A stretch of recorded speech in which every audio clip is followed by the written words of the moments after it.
ناشتہ نہیں کرنا اس دن. دوسرا کام جو بہت زیادہ نبی نے رمضان میں کیا ہے، حضرت عائشہ رضی اللہ تعالی عنہا فرماتی ہیں رمضان میں آپ صلی اللہ علیہ وسلم سخاوت کا دریا بن جایا کرتے تھے. قرآن بار بار ذکر کرتا ہے کہ ہمارے نیک بندے خرچ کرتے رہتے ہیں. اتنا ذکر کیا قرآن نے کہ صحابہ پوچھتے تھے کہاں خرچ کریں، غریب کیسے خرچ کرے. اتنی ترغیب دی، پورے باغ آ کے صحابہ نے صدقہ کر دیے. جہاں نماز کا ذکر وہیں اللہ نے صدقے کا ذکر کیا. ماہرین معیشت اگر یہ آیتیں دیکھیں تو وہ شاید یہ سوچیں کہ صدقے کا تذکرہ اللہ قرآن میں اس لیے ذکر کرتا ہے تاکہ دنیا سے غربت کا خاتمہ ہو جائے، اکنامکلی مسلمان قوم مضبوط ہو جائے. سمجھ لیں بھائی، یہی وجہ ہوگی نا، تاکہ سب دیں اور معیشت میں اعتدال پیدا ہو جائے. یہ وجہ دوسرے نمبر پر ہے، اصل وجہ یہ نہیں ہے. سمجھ رہے ہو کہ نہیں سمجھ رہے؟ یہ اصل وجہ بولو نہیں ہے.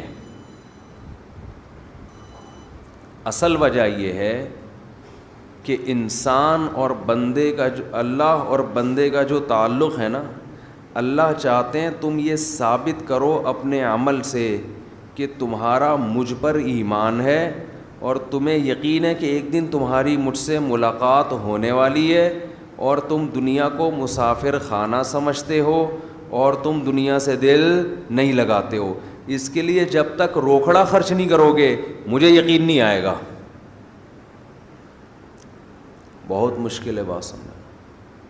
اس کے لیے جب تک روکھڑا خرچ نہیں ہوگا اللہ کہتے ہیں مجھے تمہارے دعووں پر یقین نہیں آئے گا. اس کی مثال دیتا ہوں میں.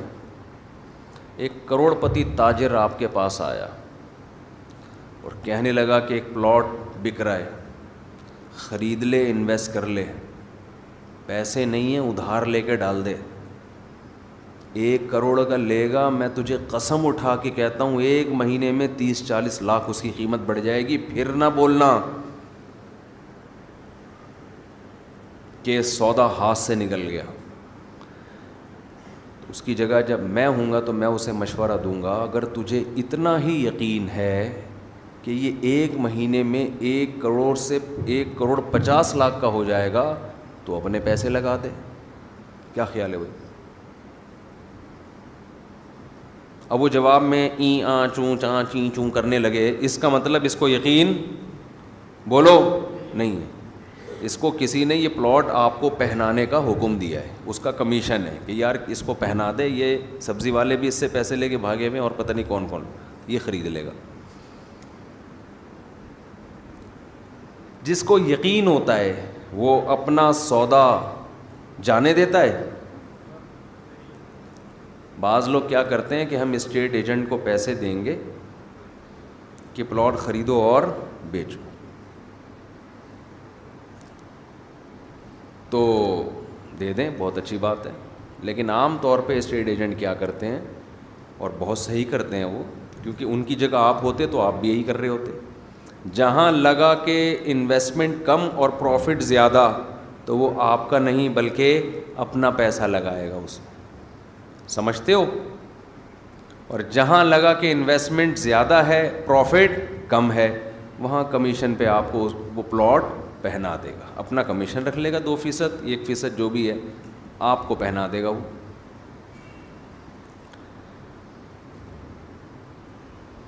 سارے نہیں ہوتے لیکن ہم اکثر ایسا ہی ہو رہا ہوتا ہے.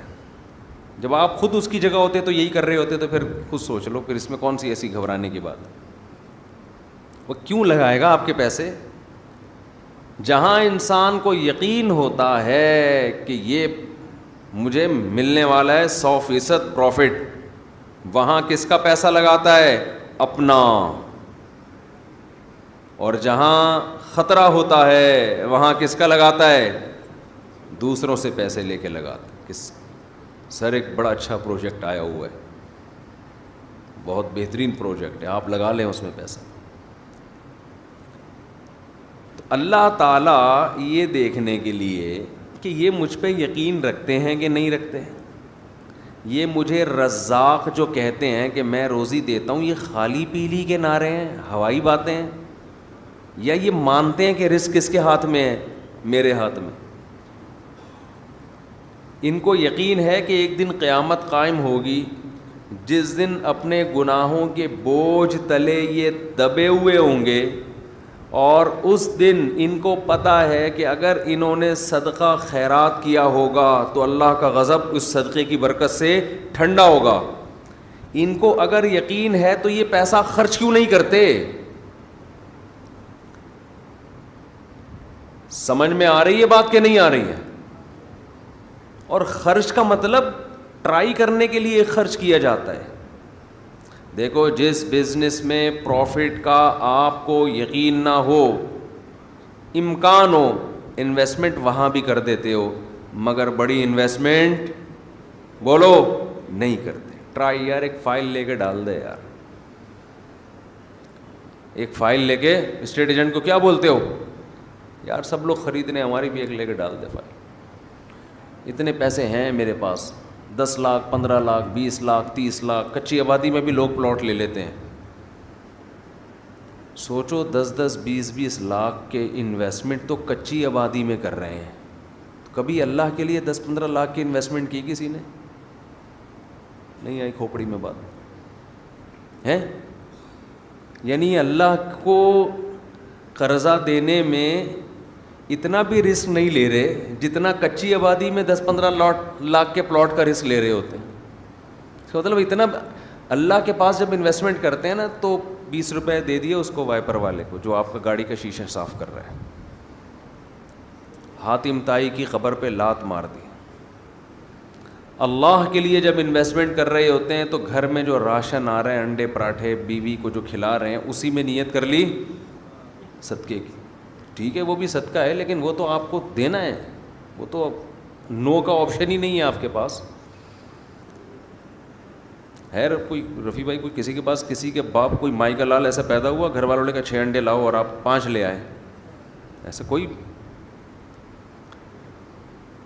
ہو سکتا ہے وہ چنگیز خان میں اتنی ہمت ہو. تو اللہ یہ دیکھنے کے لیے کہ مجھ پر ایمان رکھتا بھی ہے کہ نہیں رکھتا, تو اللہ ہم سے کیا مانگتے ہیں؟ پیسہ مانگتے ہیں. اس لیے نہیں کہ اکانومک ملک کی بحال ہو جائے, غربت کا خاتمہ ہو جائے. غربت کے خاتمے کے لیے اگر صدقے کا حکم ہوتا تو غریب کو صدقے کا حکم کیوں ہوتا کہ وہ بھی کرے صدقہ؟ ہے بھائی, اسلام تو غریب کو بھی کہتا ہے اتقوا النار ولو بشق تمرۃ. غریب کو حکم دیا جہنم کی آگ سے بچو, صدقہ کرو. غریب کہے گا, خاص طور پہ صحابہ کے زمانے کے غریب تو ایسے غریب تھے کہ ایک ازار ہے ٹوٹل ملکیت, اوپر پہننے کی قمیض بھی نہیں ہے. یہ ایسے ایسے غریب جو آج کل آپ کو ملیں گے نہیں. اتنے غریب صحابی کو حکم دیا جا رہا ہے کیا کرو؟ صدقہ کرو, تاکہ اللہ کے غضب سے حفاظت ہو.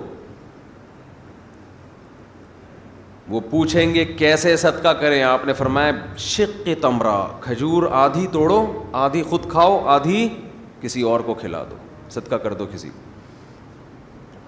کیا اس سے غربت اکنامکلی قوم مضبوط ہو جائے گی؟ ہے بھائی, آدھی کھجور وہ کسی کو دیں گے تو کیا معیشت بحال ہو جائے گی قوم کی؟ تو خوب سمجھ لو, زکوٰۃ صدقہ خیرات کا بنیادی مقصد قوم کو معاشی لحاظ سے مضبوط کرنا نہیں ہے, یہ اس کی ایک حکمت ہے. نتیجہ نکلے گا کہ قوم معاشی لحاظ سے مضبوط ہوگی, غربت کا خاتمہ ہوگا. نتائج میں یہ بات داخل ہے. آپ کو جو حکم دیا جا رہا ہے وہ اس لیے نہیں, بلکہ وہ آپ کا خدا سے تعلق کتنا ہے, آپ اس پر ایمان رکھتے ہو, آپ اپنے آپ کو اس کا غلام سمجھتے ہو کہ نہیں سمجھتے. آپ کو اس کے وعدوں پر یقین ہے؟ من ذا الذی یقرض اللہ قرضا حسنا، اللہ کہتے ہیں کون ہے مجھے قرضے دے، قرضہ دو، قرضہ، اور میں سود لگا کے دوں گا، واپس بڑھا کے دوں گا. جس کو یقین ہے کہ رزاق اللہ ہے، کھلاتا وہ ہے، میں جو دے رہا ہوں یہ پیسے ضائع نہیں ہو رہے، یہ رب کو دے رہا ہوں، وہ سخاوت کا دریا بنتا ہے.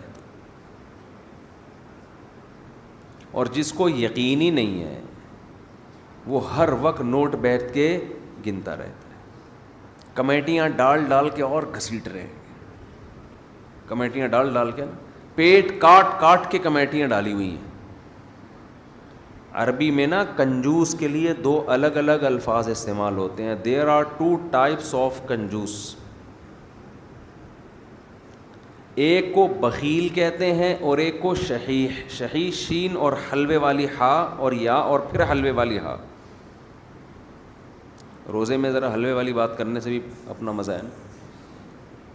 تو اس کو کیا کہتے ہیں؟ شحیح. یہ کنجوس کی سپرلیٹو ڈگری ہے. کنجوس اسے کہتے ہیں جو دوسروں پہ خرچ نہ کرے.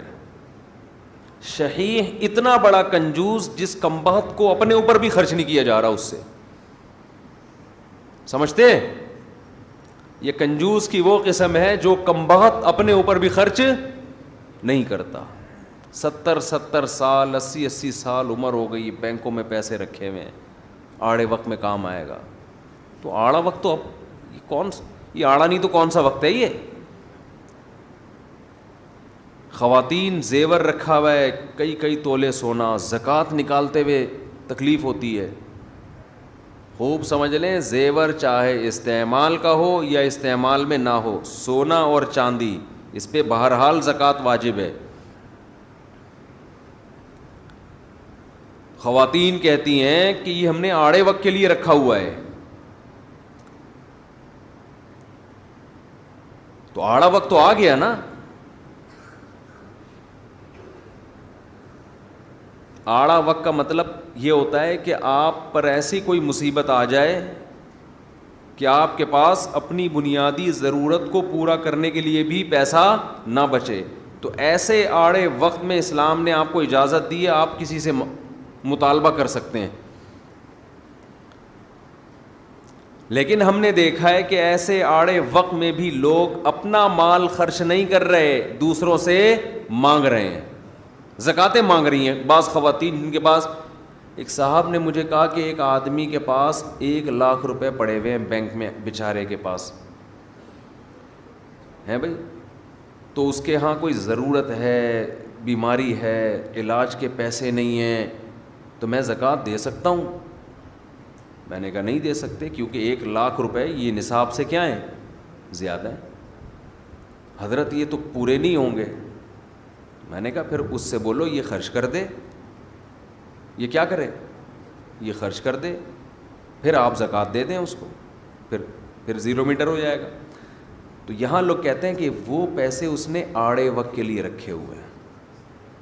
پتہ نہیں آڑے ترچے وقت کی ڈیفینیشن ہے کیا؟ آڑا تو یہی وقت ہے نا کہ بیماری آ گئی اور پیسے نہیں ہیں، تو اب یہ آڑا وقت آ گیا تو خرچ کرو پیسے.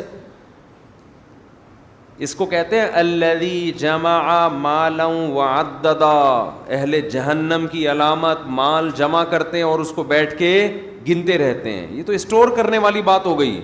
پہلے اپنا پیسہ خرچ کرو بھائی.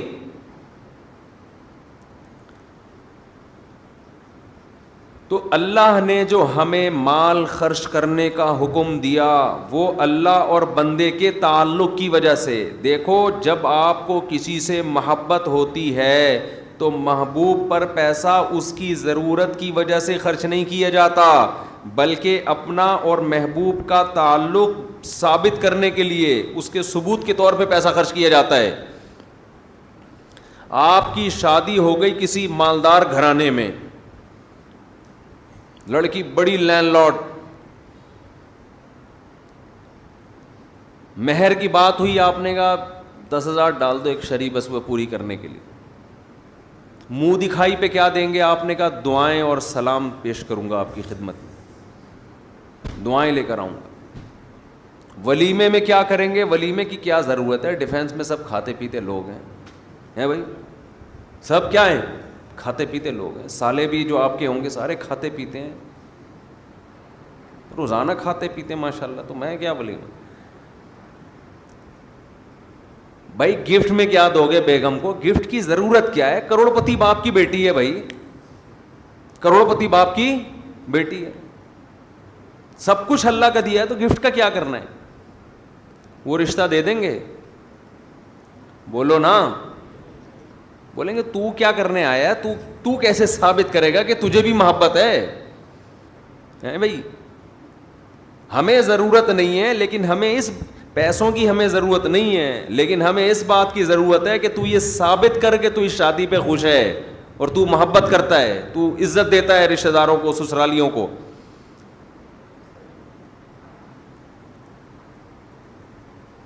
تو ملک میں غربت ختم ہو چکی ہو، کوئی غریب نہ ہو، کسی کو ضرورت نہ ہو، پھر بھی اللہ کیا کہتا ہے؟ آپ نے مال خرچ کرنا ہے. یہ نماز کی طرح ضروری ہے. اہل ایمان کی علامات میں سے وہ تلاش کرتے رہتے ہیں اللہ کو خوش کرنے کے لیے پیسہ نکالنا ہے، پیسہ. اب آپ ڈرے ہوئے ہوں گے مفتی صاحب اب مانگیں گے چندہ ٹائٹ والا.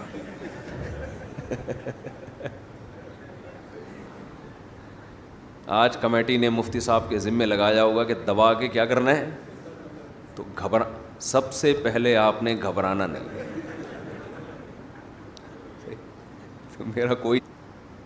میرا کہیں یورپ کا ویزا لگنے والا تھا تو کسی نے شکایت کر دی کہ یہ آئے گا چندہ مانگے گا، تو جو بلانے والے تھے وہ پیچھے اڑ گئے.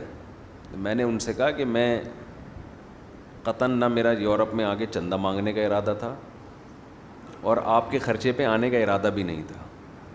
تو آپ سے تو رابطہ کیا، ویزا لگ جائے گا تو ہم اپنے خرچے پہ جائیں گے. تو پتہ نہیں مولویوں کا کیا امیج لوگوں نے دماغ میں بٹھا لیا ہے. تو میرے بھائی آپ کو جو ہم ترغیب دے رہے ہیں، اور یہ آپ کو نہیں، یہ میں اپنے آپ کو بھی دے رہا ہوں. میں تو جب بیان کرتا ہوں تو سب سے زیادہ میں ڈر رہا ہوتا ہوں کہ میں کتنا اس معیار پہ پورا اترتا ہوں. اللہ مجھ سے پوچھے گا تو ادھر تو بڑا فنٹر بنا ہوا تھا ممبر پہ بیٹھ کے، تو کیا کر رہا ہے؟ تو یہ مجھے خود بھی ڈر لگ رہا ہوتا ہے کہ ہم کون سا کوئی سخاوت کے دریا ہیں. قرآن نے بیان کیا وَيْلٌ لِّكُلِّ هُمَزَةٍ لُّمَزَةٍ الَّذِي جَمَعَ مَالًا وَعَدَّدَ. تباہی ہے اس شخص کے لیے جو مال جمع کرتا ہے اور گن گن کے رکھتا ہے. یہ چائنا والوں پہ سوٹ کرتی ہے یہ چیز، جنہوں نے کروڑوں روپے کے قبرستان خریدے ملیشیا میں. نہیں بتایا، دکھائی میں نے ویڈیو ایک، پیسہ لے کے دفن ہو جاؤ. یہ کسی اہل ایمان پہ کنجوسی سوٹ نہیں کرتی. مسلمان سخی ہوتا ہے، اپنی ذات پہ بھی خرچ کرتا ہے. مسافر خانہ ہے بھائی، یہ زندگی ختم ہو جائے گی، کھاؤ پیو بچا بچا کے، بولو نا مت رکھو. ابھی دانت ہیں، بادام کھا سکتے ہو، بڑھاپے میں بادام ہوں گے چبانے کے لیے، دانت نہیں ہوں گے، کھا لو. یقول العبدی مالی مالی، بندہ کہتا ہے میرا مال میرا مال. حدیث میں آتا ہے آپ نے فرمایا تیرا مال وہ ہے جو کھا کے ختم کر دیا پہن کے پرانا، باقی تیرا نہیں ہے، مرے گا وارثوں میں بٹے گا. اور وارثوں کا بھی نہیں ہے، وہ مریں گے آگے ان کے وارثوں میں جائے گا، کھاتا کوئی بھی نہیں ہے. ہر آدمی اس نیت سے بچا رہے میرے بچوں کے کام آئے گا، بچے اس نیت سے بچا رہے ہیں ہمارے بچوں کے کام آئے گا، وہ اس نیت سے کہ ہمارے بچوں کے کام آئے گا. تو یہ قیامت میں جو آخری بندہ پیدا ہوگا نا، اس کے کام شاید آ جائے، اس کے بھی نہیں آئے گا، وہ پھر اللہ زمین اور آسمان کو تباہ کر دے گا. اللہ نے بہت زیادہ دیا ہے تو ٹھیک ہے، بچوں کے لیے بھی کچھ روک لو، کچھ پراپرٹی لے کے ڈال دو. حدیث میں ترغیب ہے، بالکل لاوارث نہ چھوڑو، لیکن اس کی بھی ایک لمٹ ہو نا. ہر چیز کی ایک حد ہوتی ہے کہ نہیں ہوتی، کہ بھئی یہاں تک کرنا ہے میں نے جمع، اس کے بعد نہیں کرنا. ہمارے ہاں کوئی حد ہی نہیں ہے، کتنا جمع کرنا ہے، بس جتنا ہو جائے جتنا ہو جائے جتنا ہو جائے تو کرتے چلے جاؤ. پھر تو نہ خود کھا سکو گے نہ دوسروں کو کھلا سکتے ہو. نبی صلی اللہ علیہ وسلم نے فرمایا سخی آدمی اللہ کے بھی قریب، لوگوں کے بھی قریب اور جنت کے بھی قریب. قریب من اللہ قریب من الناس قریب من الجنہ بعید من النار، جہنم سے دور ہوتا ہے. جہنم کو سخی لوگوں سے بہت نفرت ہے، بہت نفرت. جہنم کو محبت ہے کنجوسوں سے. اور آپ نے فرمایا اور کنجوس بعید من اللہ، اللہ سے بھی دور، اللہ کو بھی نفرت ہے، کیونکہ اللہ کی صفت ہے خرچ کرنا. تو اللہ کو پسند بھی کون لوگ ہیں؟ جو خرچ کرتے ہیں. بعید من اللہ بعید من الناس، فرمایا کنجوس آدمی لوگوں سے بھی دور. لوگ بھی نفرت کرتے ہیں، بیوی بھی نفرت کرتی ہے شوہر سے. کھلانے میں کنجوسی کرتے ہیں نا بعض میاں. ہم نے دونوں قسم کے میاں مارکیٹ میں دیکھے ہیں. بعض میاں گھر آئیں گے، لا رہے ہیں جی بچوں کے لیے فروٹ لا رہے ہیں. اللہ نے اگر وسائل دیے نہیں دیے تو اپنے اوپر قرضے نہ چڑھاؤ، کھلا رہے ہیں. اور بعض میاں کیا کرتے ہیں؟ الٹا بیگم سے مانگ رہے ہوتے ہیں. اور میں نے ایک بیان کیا نا موسیٰ علیہ السلام پر، کہ موسیٰ علیہ السلام صحت مند بھی تھے، امانت دار بھی تھے. تو ان کے والد نے کہا کہ اگرچہ ابھی کماتے نہیں ہیں لیکن کمانے کی طاقت ہے، تو بیٹی ان کے حوالے کر دی، داماد بنا لیا ان کو. کسی نے نیچے لکھا مفتی کمنٹس میں نا، میرے بیان کے نیچے کمنٹس میں، کہ آج الٹا ہو رہا ہے، لڑکا دیکھ رہا ہے کہ لڑکی کماتی ہے کہ نہیں کماتی. کتنی بےغیرتی کی بات ہے. ہم تو اس پہ لوگوں کو ترغیب دے رہے ہیں کہ لڑکا اگر نہیں بھی کما رہا، طاقت ہے کمانے کی، تو شادی کر دو. اس سے اوپر کا درجہ یہ ہے کہ چلو عملاً کما رہا ہو وہ. لیکن آپ تو بالکل ہی الٹے ہو گئے نا. بالکل ہی کیا ہو گئے؟ بالکل ہی الٹے. بے غیرتی کی انتہا ماشاء اللہ. لیکن یاد رکھو بے غیرتی ایک ایسی چیز ہے جس پہ ایک دفعہ کمپرومائز کر لو نا تو زندگی بڑی اچھی گزرتی ہے. یہ میں آپ کو بتا دوں، اگر آدمی ایک دفعہ یہ تہیہ کر لے کہ میں نے بے غیرت بن کے زندگی گزاری ہے، پھر ٹینشن نہیں ہے. ایک دفعہ یوں کر کے جھٹک دو، یوں کر کے نا ایک دفعہ. وہ میں اکثر ایک چٹکلا سناتا ہوں نا. ایک آدمی کے لیے رشتہ آیا تو لڑکی کے ابا نے کہا کہ ہم اپنی بیٹی تمہیں اس شرط پہ دیں گے کہ تمہیں گھر داماد بننا پڑے گا. اس کو ایک دم غیرت آ گئی، ایک دم ضمیر جاگ گیا، گھر داماد تمہارے ٹکڑوں پہ پلوں گا میں. لیکن دل میں خیال آ رہا ہے مزے کتنے ہیں یار، کوئی خرچہ ہی نہیں، کوئی ٹینشن نہیں ہے، مزے کتنے ہیں، فری میں گھر بھی مل جائے گا.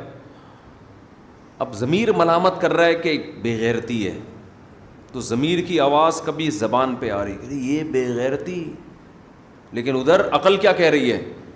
بھائی مزے کتنے. تو شروع میں تو بڑا جوش میں آیا، یہ بے غیرتی قبول ہے.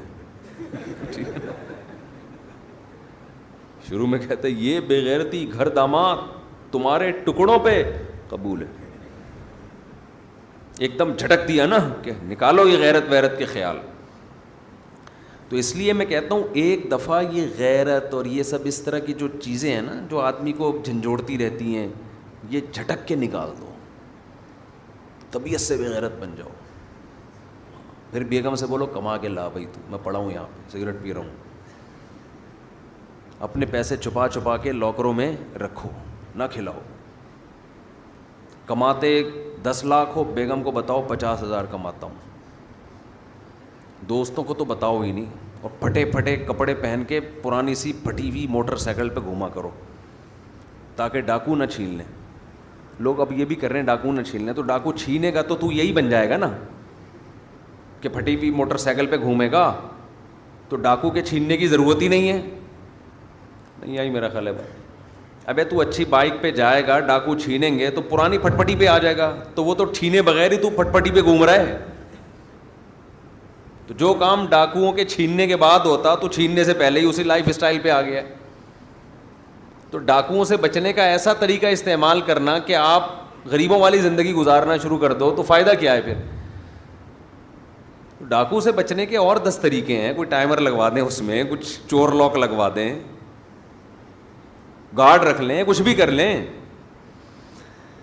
خیر غیرت کو میں صحیح بتاؤں ایک دفعہ یہ تجربہ کریں, ایسے بیٹھ کے نا یوں کر کے جھڑکیں, بڑی زبردست زندگی ہو جائے گی. لیکن اگر غیرت نہیں نکال سکتے جھٹک کے, تو پھر پوری غیرت والی لائف گزارنی پڑے گی. پھر یہ درمیان کی حالت میں مزہ نہیں ہے, یا تو اچھے بن جاؤ یا برے بن جاؤ. بیچ کا آدمی کی نہ لوگ تعریف کرتے ہیں نہ اسے برا کہتے ہیں, وہ کسی کام کا نہیں ہوتا. ایسی زندگی ہو, اچھا بنے. تو قریب من الناس, حدیث میں آتا ہے سخی لوگوں کے قریب ہو جاتا ہے, لوگ محبت کرتے ہیں, چہرے پہ رونق آ جاتی ہے سخی آدمی کے. اور آپ صلی اللہ علیہ وسلم نے فرمایا کنجوس اللہ سے بھی دور اور لوگوں سے بھی دور. لوگ بھی کہتے ہیں لچڑ, لچڑ سمجھتے ہیں, بڑا ہی لچڑ آدمی. اور لچڑ صرف اس کو نہیں کہتے خرچ نہ کرے, ہر وقت لوگوں کی جیبوں سے چیزیں نکالنے کی کوشش میں لگا رہنا, یہ بھی لچڑ پنا ہے.